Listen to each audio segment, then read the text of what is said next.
kugira ngo nkubwire yuko umwana ujya iwabo nta kintu kimutangira. Izo mbaraga nyinshi South Africa yakoresha mu kurwanya umutwe wa M23 nayigira inama yo kuzijyana ahandi, kuko izongera isebe birushijeho. Uko ikoresha imbaraga nyinshi niko n'igisebo kiziyongera, kuko n'intambara badashobora gutsinda mu by'ukuri. Ngira ngo n'abaharabika u Rwanda batarwifuriza amahoro bavuga yuko ngo rufasha umutwe wa M23 ngo rushobora kuba rufite ngo abasirikare hagati y'ibihumbi 3 na 4. Ufashe ibihumbi 3 4 bifasha ukongeraho ibihumbi 10 bikaba 14, ukabigereranya n'abasirikare barenga ibihumbi 60, ibihumbi birenga 30 bya leta ya Kongo, imitwe idasanzwe ikorana nayo, harimo umutwe kabuhari urinda perezida wa repubulika, imitwe idasanzwe yitwa Abahibu, ugashyiraho ingabo z'u Burundi zirenga ibihumbi 10, ugashyiraho SADC barenga ibihumbi 4, ugashyiraho abacanshuro nabo barenga ibihumbi 2, ugashyiraho FDLR tutazi n'umubare bashobora kuba barenga nabo ibihumbi 20, ugashyiraho Wazalendo barenga ibihumbi 20, byose uterateranyije wajya kugera hafi ku bihumbi 100. Ariko izo ngabo zose zaratsinzwe.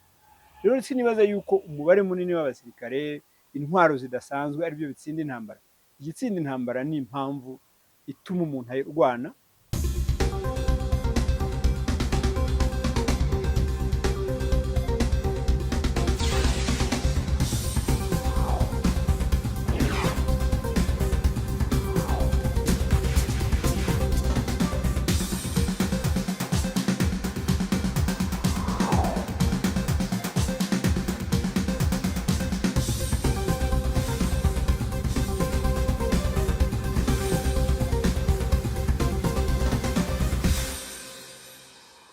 Yego, mwongeye kwirwana amahoro y'Imana bakunzi ba One Nation Radio ni radio Diaspora y'u Rwanda, ijwi rya Diaspora y'u Rwanda. Turi kumwe na Maître Gasumuna Jean Baptiste. Maître, tubahaye ikaze hano kuri One Nation Radio. Murakoze cyane. Cyane byiza kuganira namwe, turishima cyane iyo tuganiriye. Ni byinshi bihari byo kuganirwa muri minsi, hari ibibazo biri muri Repubulika ya Demokarasi ya Kongo, ariko abasesengura tunaganira. Nawe ubushize tubwiye ko nta kundi byari kugenda, n'abahanga babibonaga ko takima abantu uburenganzira ngo bigende gutya. Hari kuri ubu ngubu bihari nuko imirwano isa nk'ihagaze. 23 yatangaje agahenge, ariko abantu bakritika 23 bavuze ko na Sake yari yatangaje ko itazayifata, na Goma yari yatangaje ko itazayifata, nyuma irayifata. 23 yavuze ko nta bitekerezo ifite byo kugaba ibitero muri Sud Kivu. Kuri ubu ngubu nyuma y'uko itangaje ko itazajya muri Goma ikajyayo, ntabwo abaturage ba Bukavu na Sud Kivu nabo bakwiriye kuva bati hano hantu yenda kose intambara izahagera? Ibyo urabisesengura utebete? Ngiye ngira ngo M23 bashobora kuba bajya bayumva nabi. Ntabwo yigeze kuvuga ko itazafata Goma, nta nubwo yigeze kuvuga ko itazafata Sake, nta nubwo yigeze ivuga ko itazafata Bukavu. Ahubwo icyo yavuze ni uko ikigamije ntabwo ari ugufata ibice muri Repubulika Iharanira Demokarasi ya Kongo. Ikirwanira ni uko ijwi ryayo ryumvikana, rikumvikana, ibibazo byayo bigakemuka, kandi bigakemuka biciye mu mirwano, mu biganiro atari mu mirwano.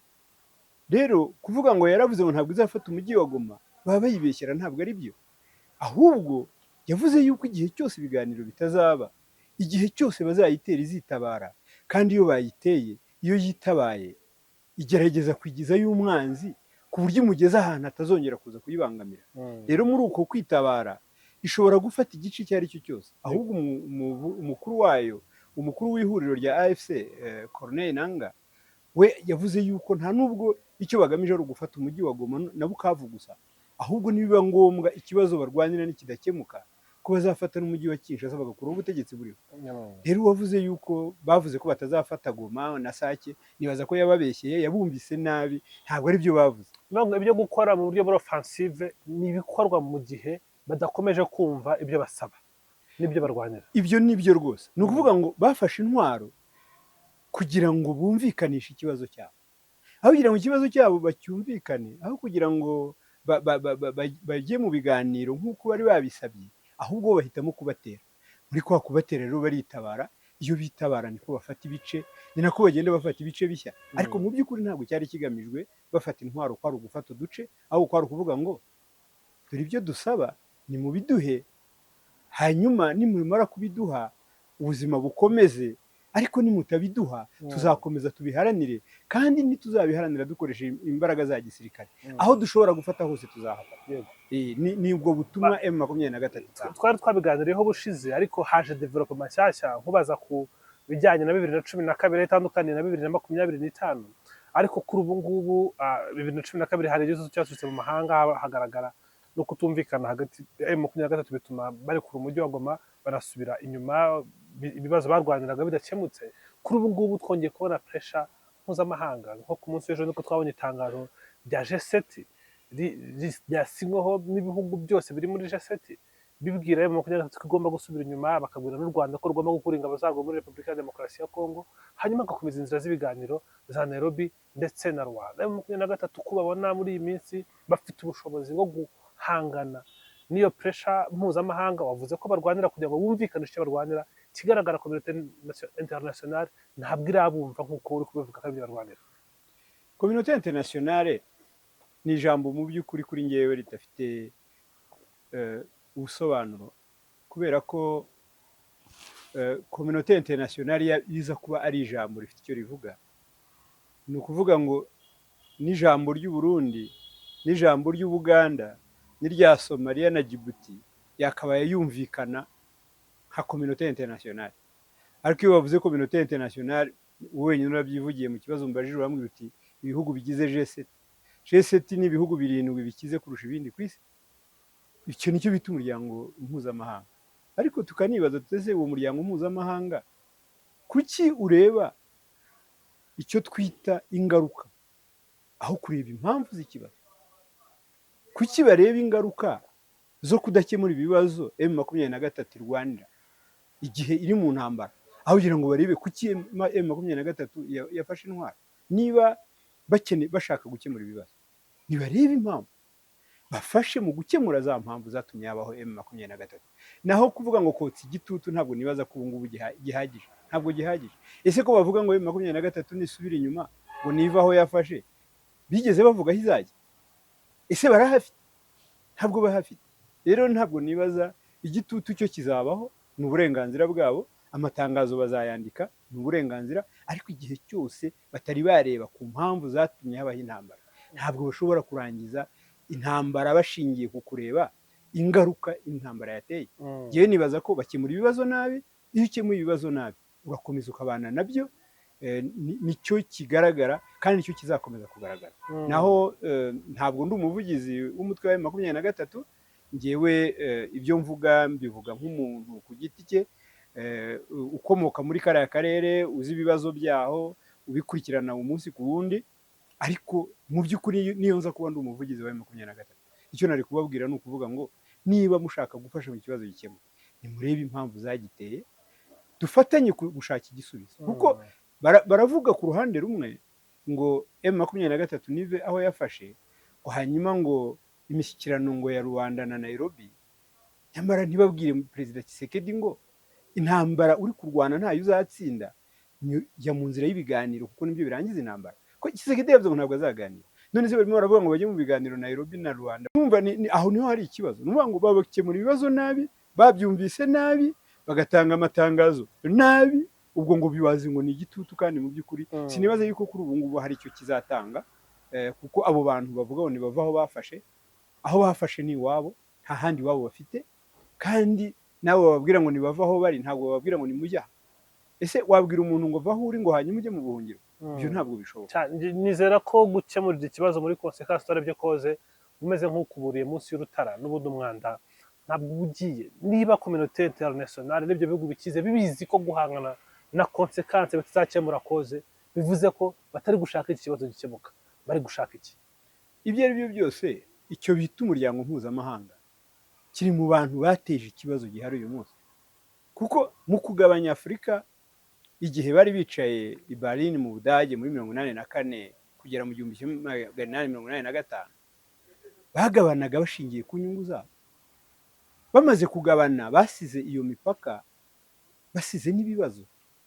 Ibyo bibazo ntabwo byize bikemuka kuva uwo munsi. Aho bamenyeye ko n'ibyo bibazo bihari, bagira batyo bakohereza umuryango nka bariya bashinzwe kubungabunga amahoro, bo mu muryango w'abibumbye n'uriya butumwa bw'amahoro MONUSCO. muri Kongo niho hari ubutumwa bw'amahoro bunini kurusha ahandi hose ku isi. Nta mission de maintien de bunini la mu paix, buryo buri bije haba abantu oya, bajyayo haba imyaka umubare mumaze. w'abasirikare boherejwe, haba ibikoresho, haba umubare w'abakozi b'abasivile baba muri ubwo butumwa, ndetse haba n'ingengo y'imari. Nta mu butumwa bw'amahoro bw'umuryango w'abibumbye bwigeze buba ku isi bungana n'ubutumwa bwoherejwe muri Kongo. Ariko buriyo kuva muri 1999 mu by'ukuri mu myaka 25 bamaze, n'iki bamaze? Ntacyo bamaze. Bigaragara ngo icyabazanye ntabwo ari gukemura ikibazo, ahubwo icyabazanye ni ukugira ngo ikibazo gikomeze kihabe, noneho ibyo bakura muri Kongo kubera ko bariyo bakomeze babibone, naho ikibazo ntacyo bigeze bakemura. Ikibazo nta kigeze gikemuka, kandi babikora ku bushake, kuko niba ari ubwo butumwa bunini, akaba ari bwo butumwa bufite ingengo y'imari nini, noneho n'ikibazo bagomba gukemura kikaba ari ikibazo cyoroshye, bakaba batagikemura mu myaka 25. Mbese urumva ko kitabananiye kugikemura, urumva ubushake nibwo badafite. Noneho bakajya mu matwi ya Tshisekedi akavuga ibitari byo, bakabimushyigikiramo, ahubwo abashaka ko ikibazo gikemuka akaba aribo bamagana. Ubwo ni ukuvuga ngo icyo mu by'ukuri bifuza ni uko ikibazo kidakemuka, kuko ikibazo ari cyo bafitemo inyungu kuruta gukemuka kwayo. Twabonye imibiri y'abantu iribwa ku manywa y'ihanga, abantu bafata amavideo kuri social media. Twabonye abantu bafashe ibice by'umubiri by'abantu bo muri Repubulika ya Demokarasi ya Kongo bigamba. Twabonye ishyo ry'inka barimishamo amasasu, ryose rikagarama hasi. Ko batabikemura ibi bintu nibidakomeza kumvikana, nyuma y'uko twumvise Never Again yo muri 1945, twumva Never Again muri 1994, dushobora kwisanga twabonye ubundi bwicanyi bwibasira abo mu bwoko bumwe muri 2020 n'iyi myaka turimo, bakomeje kwica amatwi. No, ariko wabivuze kuko uduhanga uyibona barimo bifilima berekana ni uduhanga tw'abatutsi. Abantu bica bakabotsa bakabarya n'abatutsi. Rero ntabwo ni ibintu birimo biba ku manywa y'ihangu, abantu barimo bifata amashusho bereka isi yose, ariko ntabwo ubona ibyo ngibyo ntawe biteye ikibazo. Ahubwo abantu bafashe intwaro kugira ngo barwanire uburenganzira bw'abo bantu bicwa riva, botswa, baribwa ku mugaragaro, nibo babaye ikibazo. Isi yose irimo iravuga umutwe wa 23 wahagurutse kugira ngo uharanire uburenganzira bw'abo bantu bavukijwe uburenganzira bwabo hashize imyaka irenga 30, kubera ko kuva birukanywe ahari iwabo bagahungira mu bihugu bituranye na Kongo, bakajya mu nkambi z'impunzi hirya no hino, amahanga ntacyo yigeze akora. Kandi ayo mahanga niyo ajya yakira abo bantu, n'izo nkambi ayo mahanga niyo azicunga, ariko ntacyo bigeze bavuga kuri abo bantu. Ibonye abantu barenga 200-200-300 baba mu nkambi, imyaka ikaba 30 baravukijwe igihugu cyabo kizi, hanyuma ahubwo bahaguruka bagiye kurwana ku burenganzira, akaba ari guhaguruka ukamenya ko hari ikibazo, nuko aba ari wowe ikibazo mu by'ukuri. Stephanie Nyombayire, kuva mu biro by'umukuru w'igihugu, niwe washyize ubutumwa burebure kuri social media asobanura ko u Rwanda icyaha rufite ari cyo gutera imbere no kubasha kubaka urwego rwo kwirindira umutekano badakeneye ubundi bufasha bw'abandi. Aravuga ati igihe kirageze abantu bahaguruke barebe ibibazo biri kwa muri Repubulika ya Demokarasi ya Kongo. Repubulika ya Demokarasi ya Kongo bayi holding accountable, bayibaze inshingano, ariko muri solution ziri gutangwa muri iyo minsi icyo ntabwo kirimo, kandi abantu benshi bemeranya ko aricyo cyavamo igisubizo, kuko bari abaturage n'aba Repubulika ya Demokarasi ya Kongo. Ejo nibwo naganiraga na Prote Musoni akomoza kuri divide and rule. Byaba biri muri uwo mujyo gukomeza gutanya abantu kugira ngo babone icyuho cyo gukomeza kugaragara muri aka karere k'ibiyaga bigari ndetse no muri Afurika muri rusange. Mu by'ukuri njye nibaza ko ari ibyo, ni ibyo, kuko ikibazo cy'abaturage bavuga ururimi rw'ikinyarwanda burasirazuba bwa Kongo ni ikibazo kimaze imyaka myinshi, ariko intera cyafashe kuva mu mwaka w'2012 kugeza uyu munsi, yo ni intera itangaje, kubera ko mu by'ukuri uburyo noneho bagifata bunyuranyije n'uko cyari kimeze. Nabikubwiye, intara ya Kivu y'Amajyaruguru by'umwihariko uturere twa amateritware ya Masisi na Nyiragongo na Rucuru ndetse n'umujyi wa Goma, ni uturere twahoze dutuwe ku mubare munini n'abaturage bavuga ururimi rw'ikinyarwanda, abatuye muri utwo turere uko ari dutatu no mu mujyi wa Goma batavuga ururimi rw'ikinyarwanda n'abimukira n'abantu bavuye ahandi. Abo baturage bakomeje kugira ibibazo batotezwa n'ubutegetsi bwose bwasimburanye muri Zaire kubera ururimi bavuga n'inkomoko bafite. Ariko igiteye impungenge muri iyi myaka ya 2024 na 2025 ndetse kuva muri 2022 nuko noneho ntabwo ikiri ikibazo cy'abavuga ururimi rw'ikinyarwanda, cyabaye ikibazo cy'abatutsi, kuko abaturage bavuga ururimi rw'ikinyarwanda bakomoka mu bwoko bw'abahutu ari nabo benshi muri kariya gace mu by'ukuri ntabwo bafite icyo kibazo, ntabwo bafite icyo kibazo kandi ni ibintu bitangiranye n'ubutegetsi bwa Tshisekedi, ntabwo byigeze bibaho muri Kongo. No mu interview twumvise nkunganira abasirikare bahungiye mu Rwanda barimo Bazalendo na FDLR, twumvisemo n'abavuga ururimi rw'ikinyarwanda. Oya, ni ukuvuga ngo nk'uko nabikubwiye teritwari ya Masisi na teritwari ya Rucuru na teritwari ya Nyiragongo n'umujyi wa Goma, umuntu wese uretse abaturage bakeya muri teritwari ya Masisi bitwa Abahunde n'abandi bake cyane bitwa Abatembo bari ku mupaka na teritwari ya Karehe yo muri Sud Kivu, abandi bose umubare munini barenga 80% bavuga ururimi rw'ikinyarwanda. Ni ukuvuga ngo ni Abahutu n'Abatutsi mu by'ukuri bavuga ururimi rw'ikinyarwanda, ari narwo ururimi rwonyine baba bazi uretse abagiye mu ishuri bakiga nk'igiswahili cyangwa bakiga igifaransa. Ariko nk'umuturage utarigeze yiga ururimi rwonyine avuga ni ikinyarwanda. Bivuze ngo nirwo rurimi rukoreshwa hariya rwonyine, nirwo rurimi rukoreshwa. Ni ukuvuga ngo undi wese agiye ahagiye hari icyaha akeneye atavuga ikinyarwanda agomba kwitwaza umusemuzi uvuga ikinyarwanda kugira ngo ashobore kumvikana n'abaturage bahari. Rero nicyo nakubwiraga, abo baturage bose aho bari ni iwabo. Ntabwo M23 ntabwo yigeze ifata intwaro ivuga ngo irashaka kurwana na leta ngo yisaba yuko babaha ubutaka bwo gutuzaho abaturage. Barababwira ngo ndi uburenganzira bwo kuba iwacu.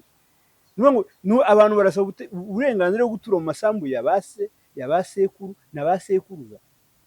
Ntabwo bavuga ngo turashaka gutuzwa, ntabwo dufite aho dutuye. Ntabwo ari byo, abantu bajye babyumva bari. Rero ikibazo kirimo kandi gikomeye ni uko ubutegetsi buriho bwa Perezida Tshisekedi bwo noneho ngo butenemera yuko abatutsi ari abanyekongo, ngo n'ababarwanya bariya abantu mujye mwumva ngo ni Bazalendo. Ya ni imitwe yitwaje intwaro ishingiye ku moko, yagiye ishingwa n'abanyapolitiki bakomoka hariya muri turiya duce mu rwego rwo kugira ngo barinde abantu mu moko yabo. Ariko biratangaje kuba ayandi moko yose atuye muri Kongo yemerewe kugira abo bantu bafite intwaro abarinda uretse abatutsi. Aho rero niho hari ikibazo. Nibaza yuko umuryango mpuzamahanga wagombye kureba niba ushaka gukemura ikibazo, uretse ko ngewe nyine nakomeje nisegura nkubwira yuko kuri ngewe ijambo umuryango mpuzamahanga ni ikintu kidafite agaciro mu by'ukuri, kuko nta gihugu cyitwa umuryango mpuzamahanga kibaho. Habaho ibihugu bifite ubusugire kimwe n'uko u Rwanda n'u Burundi, Tanzania, Uburusiya, Ubushinwa na Amerika. Ariko icyo kintu bise umuryango mpuzamahanga ni ikintu bahimbye ibihugu bikomeye bikoresha bikandamiza ibihugu biri mu nzira y'amajyambere bidafite imbaraga n'ubwirinzi buhagije, aho bababwira ngo nimudakora ibi ngibi turakora ibi ngibi mu rwego rw'ibikangiro. Yego, urakoze. Hanyuma se bwo kurengana turabizi bibaho kandi bibaho inshuro nyinshi abantu bakanabyakira, mu gihe uyu muryango mpuzamahanga ukiriho acteur principal wo gukemura iki kibazo, kuko ubona ko ubutumwa bwose aribo batanga ubwa nyuma, amabwiriza yose aribo batanga ya nyuma, mu gihe bakibyumva gutyo, mu gihe mu matangazo batavugamo FDLR, mu gihe batavuga uburenganzira bw'abantu batotezwa, mu gihe bakifatanyije na leta ya Kinshasa ariyo ishinzwe gukora ibyo ngibyo, abaturage ntibazongera kwisanga nabo bagiye mu mateka nk'abantu barenganyijwe imyaka n'imyaka bikaguma uko. Ibyo ari byo byose urabivuze ko akarengane ari ibintu bisanzwe, niyo mpamvu n'ijambo akarengane rihari. Niyo mpamvu abantu bajya bagira batyo gakabije bakavuga bati ntabwo dushobora gukomeza kwemera ibi bintu, bagafata intwaro baba bati tugiye kwirwanaho.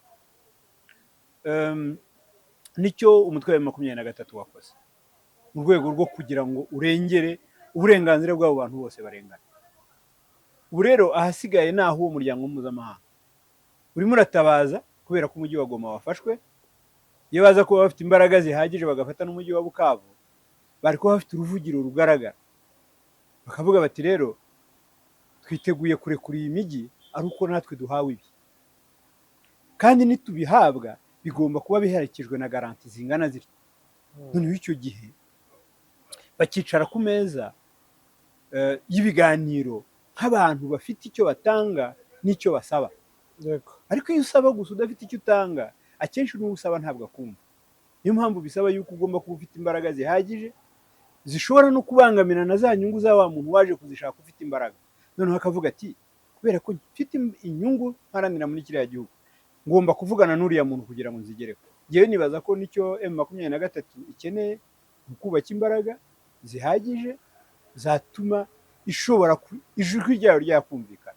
Naho uwo muryango mpuzamahanga ugizwe n'ibihugu buri kimwe gifite inyungu zacyo uzakomeza ubeho, izo nyungu bazakomeza baziharanire, kugira rero ngo uwo muryango mpuzamahanga utazaryamira abadafite intege nke. Birasaba yuko bazamura nabo urwego, intege zikaba nyinshi, noneho bakabona ko ari abantu bagomba kuganira nabo. Maître, reka tuvuge no kuri Afurika y'Epfo. Ku munsi w'ejo nibwo inteko ishinga amategeko yahamagaje minisitiri w'umutekano ndetse n'abo mu nzego z'igisirikare cy'Afurika y'Epfo bababaza ibibazo bitandukanye, ariko abenshi babombarse guverinoma ya Ramaphosa bavuga ko bari muri Kongo kugira ngo bitwarire amabuye y'agaciro. Bakavuga ko bashyize ubuzima bw'abenegihugu muri Kongo kugira ngo batware amabuye y'agaciro. N'uwavuze ko ahuzana nyakubahwa perezida wa repubulika avuga ko SADC cyangwa SAMIDRC ntabwo ari peacekeeping mission, ni offensive mission, bagiye gufasha mu rugamba leta ya Kinshasa. Kuba inteko ishinga amategeko iri kuvuga ibintu bitandukanye n'ibyo perezida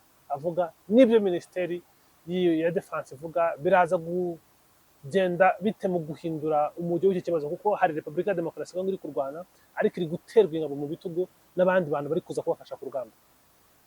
Ndagira ngo nkubwire yuko ifatwa ry'umujyi wa Goma rizahindura ibintu byinshi, kuko ukuri kwinshi kurimo kuragenda kujya ahagaragara. Ntabwo twari tuzi yuko umuntu wo ku rwego rwa perezida wa repubulika ashobora kuvuga ibinyoma, agahimba ibintu mu rwego rwo guhisha ibyo yakoze. None se iyo perezida Ramaphosa avuga yuko ingabo za South Africa ziri muri SAMIDRC ari ingabo zo kubungabunga amahoro, ntabwo ari ikinyoma? Kuko zoherejwe muri Kongo n'umuryango wa SADC, zaje zije gusimbura ingabo z'umuryango wa East African Community. Impamvu zawusimbuye nuko ingabo z'umuryango wa East African Community zanze kurwana. Zaravuze ngo icyumvikanyweho ntabwo ari ukuza kurwana, ni uguhagarara hagati y'abarwana, hakaba agahenge, noneho muri ka gahenge impande zirwana zikaganira, noneho ibiganiro bigashyirwa mu bikorwa, ibivuye mu biganiro bigashyirwa mu bikorwa, bitagenda bityo uzabangamira ishyirwa mu bikorwa ibyavuye mu biganiro akaba ari burwanwa n'ingabo z'umuryango wa East African Community. Icyabayeho nuko perezida Tshisekedi ntabwo yishimiye yuko banze kurwana ngo bafatanye nawe mu ntambara, kuko aricyo yahisemo. Baranje arababwira ati nimumvira, ajya gusaba SADC none uko imuha abasirikare baza baje kurwana.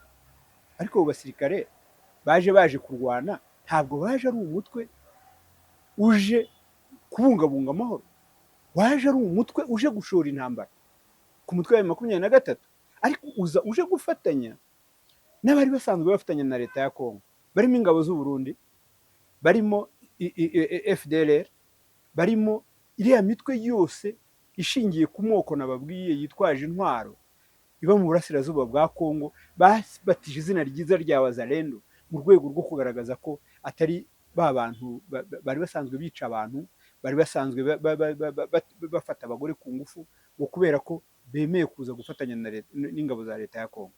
Hakaba noneho n'ingabo z'umuryango w'abibumbye ziri hariya nazo zivugira neza, kandi byagaragaye ko zifatanya n'ingabo za Kongo. Rero Ramaphosa yarabeshye.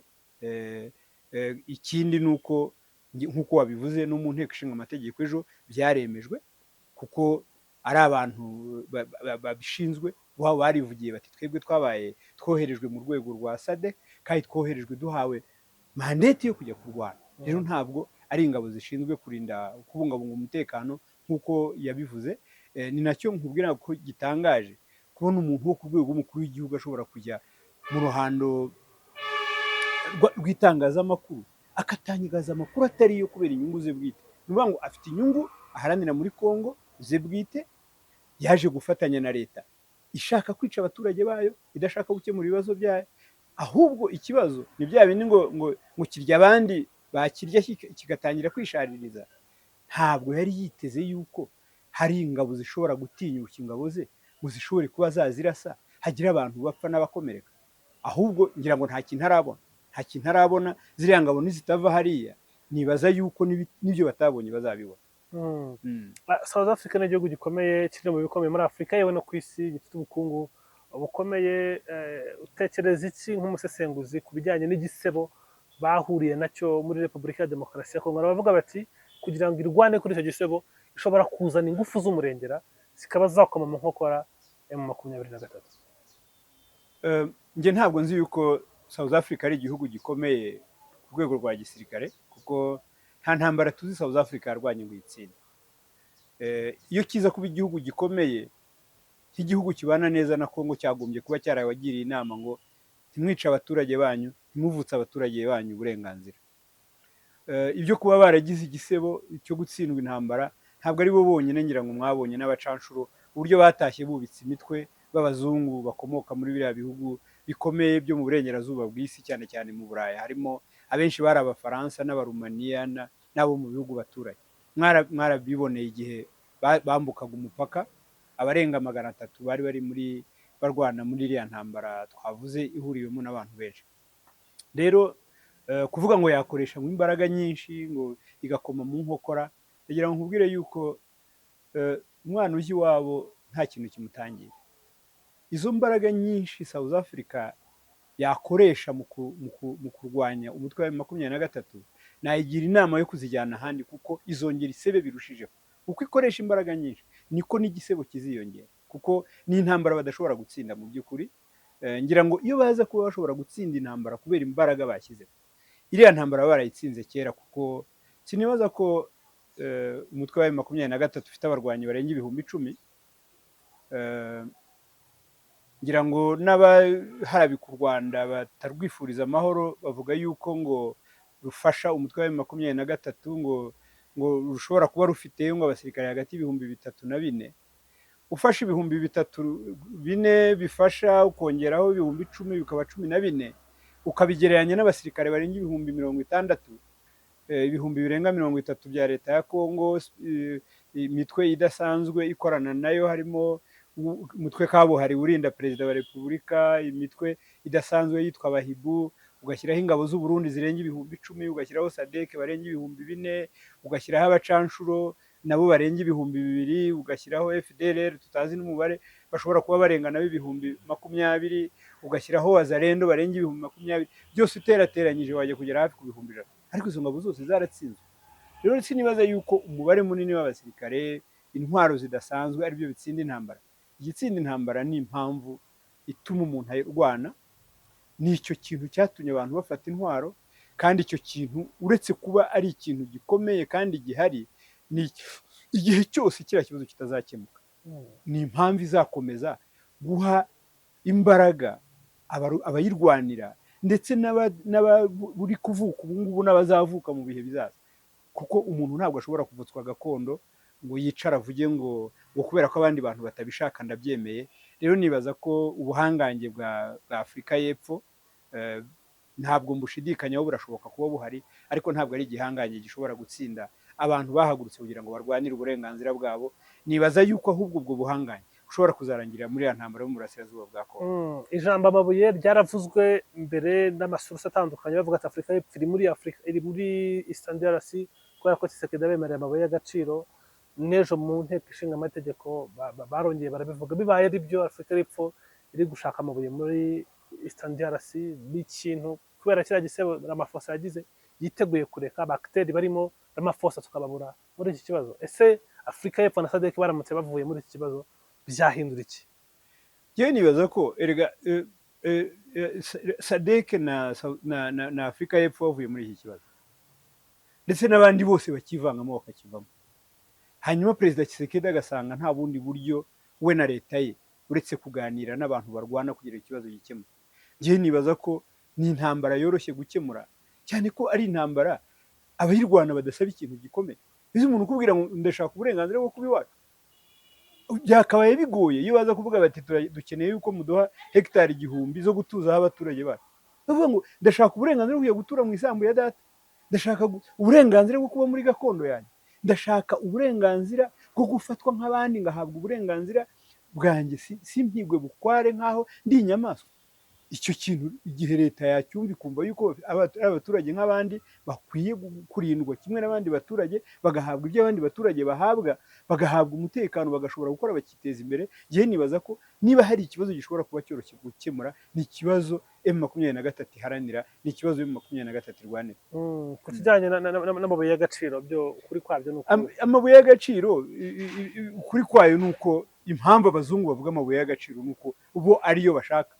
Ni ukuvuga ngo inyungu bafite muri Congo ni amabuye y'agaciro, n'ayo makontra y'imirimo bajya gukorayo bagakurayo amafaranga, niyo mpamvu babishyira imbere. Ariko amabuye y'agaciro mbese umuntu yarwanira amabuye y'agaciro? Hari ahantu haba amabuye y'agaciro bajya bajya gutoragura, n'abayacukura bajya bashyiramo amafaranga. Aha ngaha si ko amabuye y'agaciro acukurwa, ni abantu bose b'abashoramari bashobora gucukura amabuye y'agaciro? Ntabwo ari byo. Gusa kuba South Africa bashaka amabuye y'agaciro byo nibyo, kuko bafite ibirombe bacukura. Ngira ngo hari n'amakuru avuga yuko n'ikirombe cya Rubaya bari baragihawe bo n'Abarundi kugicukura. Kuba rero batagifite nabyo ubwabyo bishobora gutera amashyari, nabyo birashoboka. Naho amabuye nge nibaza ko ni urwitwazo, kuko n'amabuye y'agaciro ari mu butaka bwa Kongo no munsi y'ubutaka bwa Kongo. Nta muntu n'umwe uzi ukuntu angana n'agaciro kayo, ku buryo aricyo kintu icyo abantu barwanira ni uburenganzira bwabo bwo kuba iwabo. N'ayo mabuye y'agaciro baramutse banayacukuye nabo ni uburenganzira bwo kubona igihugu cyabo, n'ayo mabuye ni ayabo. Sinibaza rero ko mu by'ukuri byagombye kuba ari ikibazo.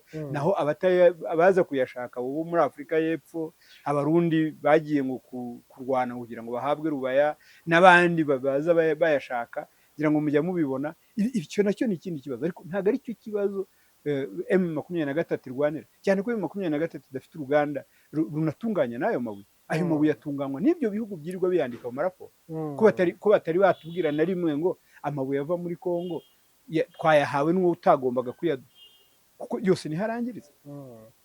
Hari umuhanzi wari ugiye kuza mu Rwanda gukora igitaramo, ayandika atakije kubera ko ngo hari intambara ngo u Rwanda ruri guteza muri Repubulika ya Demokarasi ya Kongo. Twanabonye nyuma ya kiriya gihe hazamuka ibikorwa bitandukanye byo kwamagana u Rwanda no gusaba ko abafatanyabikorwa bakomeye barimo Arsenal, Paris Saint-Germain na Bayern Munich bahagarika amasezerano yo kuba bafatanya n'u Rwanda, banasaba na UCI abandi bategura shampiyona y'isi ko batakwiriye kuyikorera mu Rwanda kuri mwaka iteganyijwe kubera mu Rwanda. Twavuga ko iki gitutu kiri butwawe mu wuhe murongo, dore ko abo mu muryango w'amahanga aribo bari gushinja u Rwanda, ari nabo bafite ibintu byose mu biganza? Ni ibintu bibabaje, ibintu bibabaje. Leta ya Kongo uretse kuvutsa abantu uburenganzira bwabo no kubambura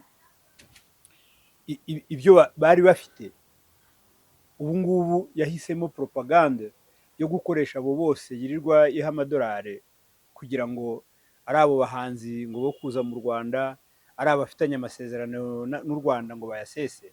Uretse ko abo b'amasezerano bo nibaza ko ibyo ari byose amasezerano aba afite icyo ateganya, n'iyo yasheshe atarangiye hari ibyo aba yarateganyije bigomba gukorwa. Ibyo ntabwo nabivugaho, ni amasezerano hagati y'igihugu n'izo kipe z'umupira w'amaguru. Nibaza ko ibyo ari byo byose amasezerano agira agaciro hagati y'abayagiranye, abagomba no kubahirizwa uko yashyizweho umukono, kandi impande zombi zikabikora nta buryarya, niko amategeko avuga. Ku bijyanye rero no guhagarika ayo masezerano ni ubusabe, abo bireba nibo bazabisuzuma bagasanga bikwiye bakaba babikora. Ariko baramutse banabikoze bwaba ari uburenganzira bwabo, kuko amasezerano adashobora no guseswa nawe ubwayo aba afite inenge ku rwego rw'amategeko. Ariko nta nubwo ari nacyo cy'ingenzi, kuko aho ugira ngo ni bya bindi Kongo niyo nyirabayazana w'ikibazo kiri muri Kongo, aho kugira ngo igikemure niyo yirirwa ku isi igenda isaba itanga ruswa kugira ngo bahane u Rwanda. Aho kugira ngo ihangane n'ibibazo byayo, ishaka urwitwazo ubu rwabaye u Rwanda, none ubu ngubu ni u Rwanda yikomye kugira ngo ikemure ibibazo byayo. Nyamara ibibazo byayo irabyirengagiza, kandi kubyirengagiza ntabwo bibikemura, kuko ibibazo birahari. Rero njye sinibaza yuko uko kuzamuka kw'abo bantu bose, kw'abo bamagana, kw'abo basaba ngo ibihano n'iki, ntabwo bikemura ikibazo. Kandi nibaza ko ni igitekerezo cyanjye bwite, ibyo ari byo byose ntabwo u Rwanda nk'igihugu rwareka kurinda umutekano warwo kugira ngo rushimishe umuntu ngo kubera ko yarwemereye inkunga, kuko inkunga zihabwa abantu bariho. Kandi bariya abantu icyo bagamije ni ukurimbura abanyarwanda ndetse no gutwika no gusenya ibyagezweho mu Rwanda. Ntabwo rero abo bantu umuntu ashobora icyo cyifuzo abantu bacyemera ngo kugira ngo bakomeze barebwe neza n'amahanga bahabwe inkunga, niba ari ngombwa ahubwo izo nkunga zarorera. Nk'uko nabivuze ni igitekerezo cyanjye, nta muntu wakintumye, nta bitumvikana ko hari uwo mvugira, ariko mu by'ukuri ntabwo ushobora kunshyiraho ibikangisho. Hari ibibazo, niba ufite ubushake bwo gukemura ibibazo wagiye ukajya ku mizi yabyo ukabyiga, ugatanga icyo ubona cyakorwa, aho kugira ngo uvuge ngo ugiye ngo gutanga ibihano ngo by'umuntu ngo kubera ko bavuze yuko hari uruhare rumwe cyangwa urundi yaba yaragize mu gushaka gukemura ibyo bibazo. Ngewe nibaza ko niba amahanga ashaka gufasha, yicare hasi arebe ikibazo agikemure mu mizi yacyo, aho kureba ingaruka ikibazo cyateje igihe cyabaye. Ngewe nibaza ko niba ari abantu bashaka gufasha, ariko niba ari abantu bashaka gukomeza ibibazo kuruta uko byari bimeze, ubwo icyo gihe nibwo bazafata inzira yo gufata ibihano. Kuko niba ari inkunga batangaga n'uburenganzira bwabo, uha uwo ushaka.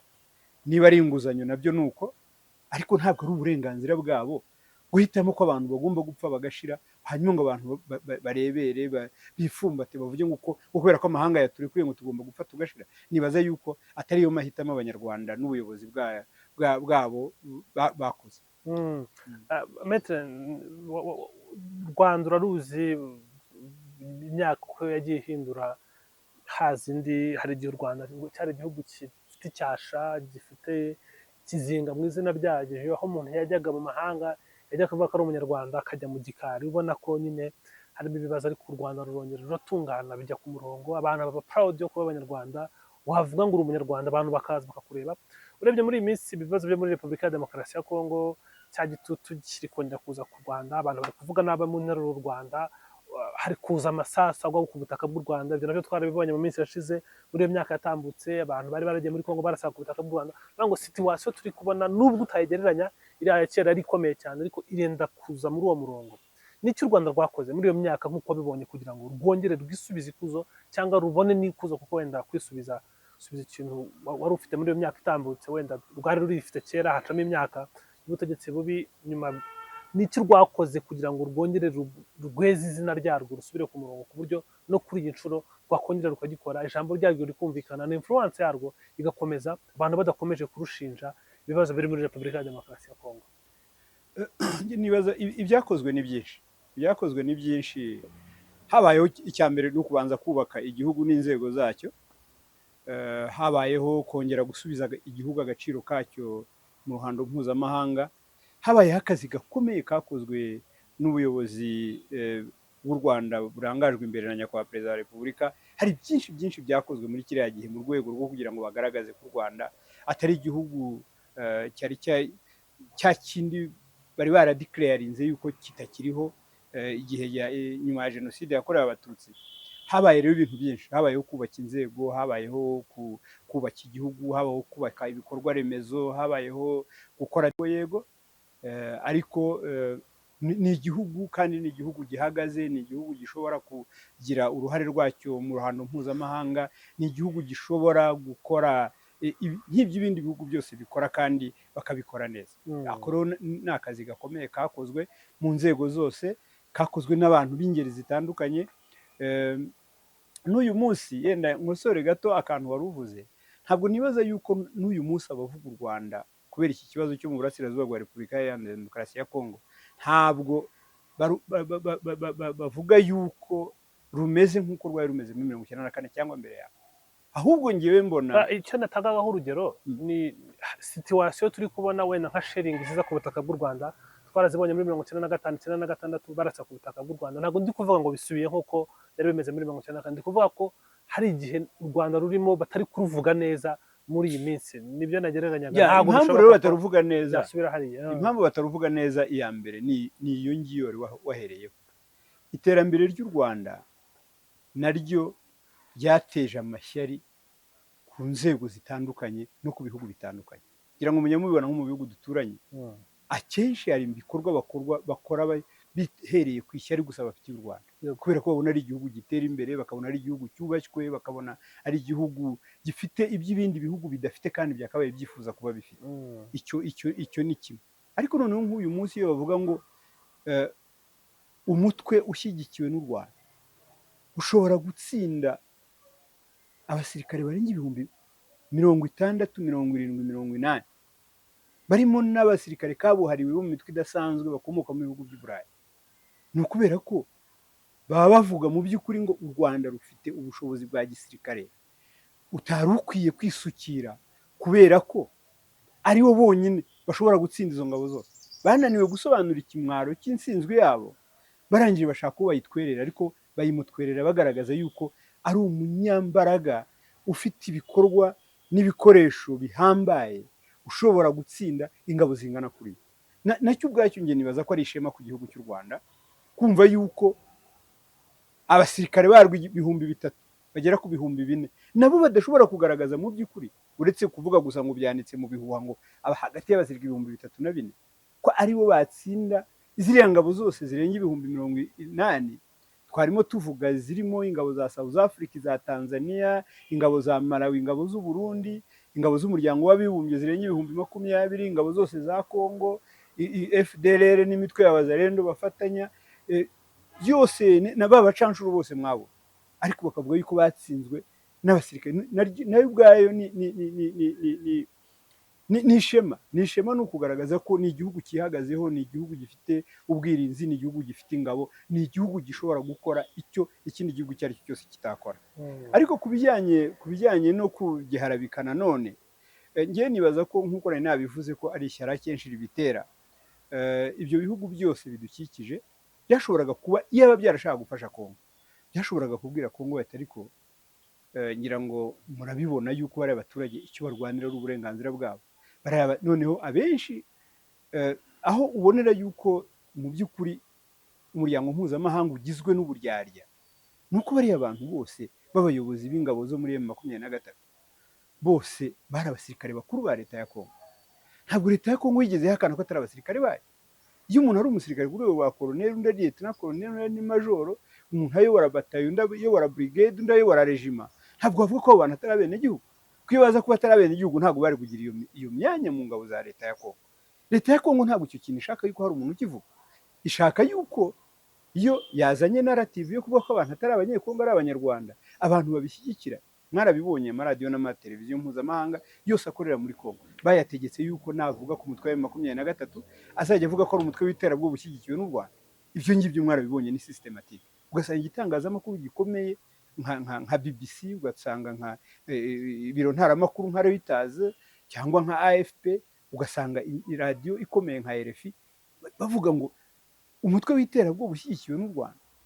Hanyuma bakavuga bati ariko abo bantu bita umutwe w'iterabwoba aho bakontorora niho hari umutekano kurusha muri leta. Ariko ibyo byose bakabivuga bitabateye isoni. Rero ndumva ari cyo kibazo. Iyo bashaka gukemura ikibazo bari kukijya mu mizi bakagikemura, uko ubushobozi bufite, ahubwo icyo bashaka ni ugukomeza kubwira Tshisekedi ibyo ashaka kumva, kugira ngo bamuboneho ibyo bamushakaho nawe abibahe, hanyuma abasigaye bose barindagire, kubera ko udafite imbaraga kuri iyi si n'ubundi nta mwanya aba afite. Kuko sinari nabona uretse za leta z'ibihugu nazo zikora neza, zirinda abaturage bazo bafite intege nke, naho ubundi kuri iyi si ntabwo abafite intege nke bafite umwanya, nta n'ufite umwanya wo kubarinda no kumva ijwi ryabo.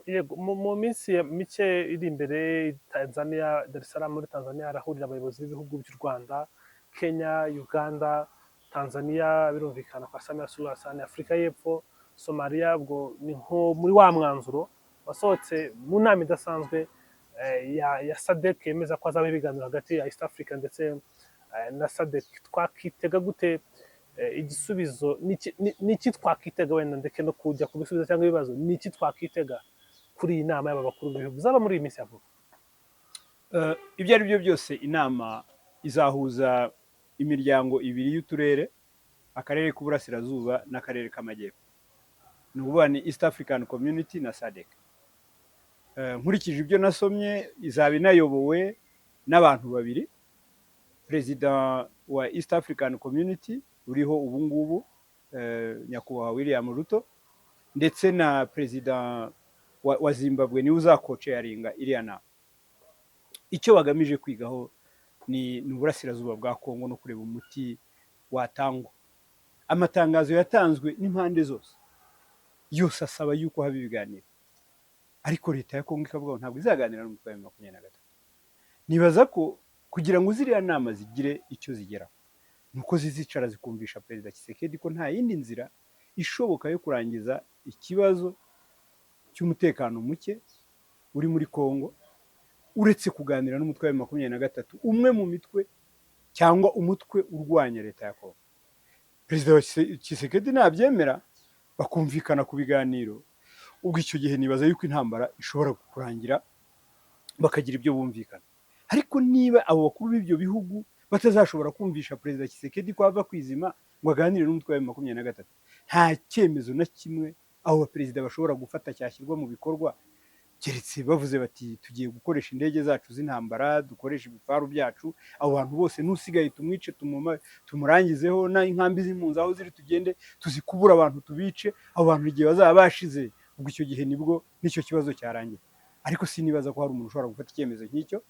Rero niba atari icyo cyemezo bazafata, ikindi nicyo kumvisha perezida Tshisekedi ko agomba kumva ibyo abaturage bamusaba akabikora.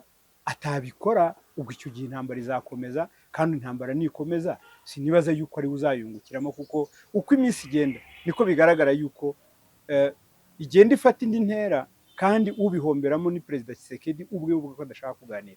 Naho abaperezida bo uretse kumvisha abayobozi bireba kuba bafata umurongo ukemura ibibazo, nabo bakabyemera, nibitagenda bityo iziriya nama nta kintu zizagera. Kandi nabonye muri Kivu y'Amajyepfo bari kurekurita amase urubyiruko ruza kwinjira mu gisirikare. Nabonye Jean Pierre Bemba avuga ko buri gace kagomba kohereza abantu barenga 20,000. Komeje gutyo urugiye cyera n'urwahenyuza intwari y'amakwenda tukabona iri guhangana n'abantu babaye benshi, kamba bikagorana. Yewe nibaza ko ni bya bindi ni ingengabitekerezo ya jenoside yamaze kokama abantu, ngo bakeka yuko ikintu cyitwa umubare, ngo ubwinshi, ngo ba nyamwinshi, ngo aribo ngo bafite uburenganzira bagomba gukoresha imibare ngo mu gukemura ibibazo. Ariko se ko mu kanya twarimo tuvuga umubare w'abasirikare bari mu burasirazuba bwa Kongo, umubare w'abasirikare bari mu mujyi wa Goma, si uwo mubare byatumye badatsindwa? Ngira ngo ziriya mbwirwaruhame birirwa bavuga muri Kongo z'imibare, hano twarazumvise mbere gato ya jenoside yakorewe abatutsi mu Rwanda, aho bavugaga ngo bazahamagaza ngo abasore b'abahutu b'intarumikwa barenga 1 miliyoni, ngo hanyuma bamanuke. Icyo bashoboraga gukora ni ukugenda bakica abasivile batagira kirengera. Ariko se izo ntarumikwa miliyoni na miliyoni irenga zarengeye? Ntabwo sinibaza yuko ntabwo ibibazo bijya bikemurwa n'imibare. Ntabwo imibare kuba ari benshi ntabwo nta ikibazo, ubundi ubwinshi bw'abantu bwagombye kuba bufasha mu kuba abantu bashobora kuba abakiriya ba za bizinesi nini, noneho ya mibare ikagira ikintu imara. Ya mibare ikaba imibare y'abantu basora bagateza igihugu cyabo imbere, ya mibare ikaba y'abantu bakora bateza igihugu cyabo imbere ndetse n'isi batuyemo, nk'ibi mibare yo gutsemba no kurimbura abandi bantu, kuko ubwinshi bwanyu ntabwo bwagombye kuba ikibazo ku buke bw'abandi, nk'ukuntu ubuke bw'abandi butagombye kuba ikibazo cy'ubwinshi bw'abandi. Rero mu by'ukuri ntabwo abo basirikare bavuga ngo barimo bafata ku ngufu, bari bamaze igihe kinini kuva intambara itangiye muri 2022, nibwo buryo bakoresheje ngo kwinjiza ngo abasirikare benshi mu ngabo, ngo bagiye kwigisha ngo za special forces, hari izigishijwe n'Ababiligi, hari izigishijwe n'Abayisiraheli, hari izigishijwe na Afurika y'Epfo. Ariko iyo mibare se bijya birangira bite? Ntabwo rero ikintu kirwana intambara ari umubare w'abarwanyi, ntabwo ikirwana intambara ari umubare w'imbunda ndetse n'ikoranabuhanga zifite. Ikirwana intambara ni impamvu, kandi kuba benshi ntabwo ari impamvu ituma bake badashobora kubaho.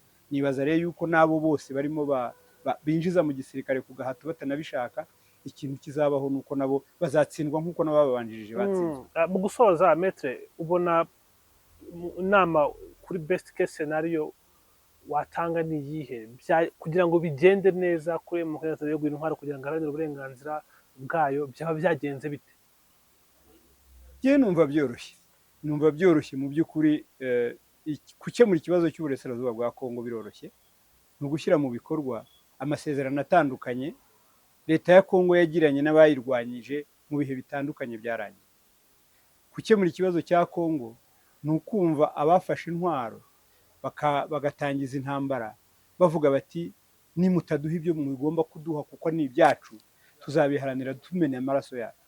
Rero kwicarana n'abo bantu kumva ikibazo cyabo ukagikemura, nibaza yuko byoroshye kuruta guhamagaza isi yose ngo ugiye mu ntambara udashobora gutsinda. Rero nk'uko leta ya Kongo na perezida Tshisekedi bava ku izima bakicara ku meza n'ihuriro rya AFC M23 bakumva ibibazo byatumye bafata intwaro, bakabishakira igisubizo, hanyuma ziriya ntwaro zigaceceka, buri muntu akajya iwabo, abahinzi bakajya guhinga, aborozi bakajya korora, abacuruzi bakajya gucuruza, hanyuma amahoro akongera akagaruka n'ubuzima bukagaruka kimwe n'ahandi hose. Amen, reka ngushimire, n'ukuri wakoze cyane kubana natwe uyu munsi. Murakoze, nanjye ndabashimiye.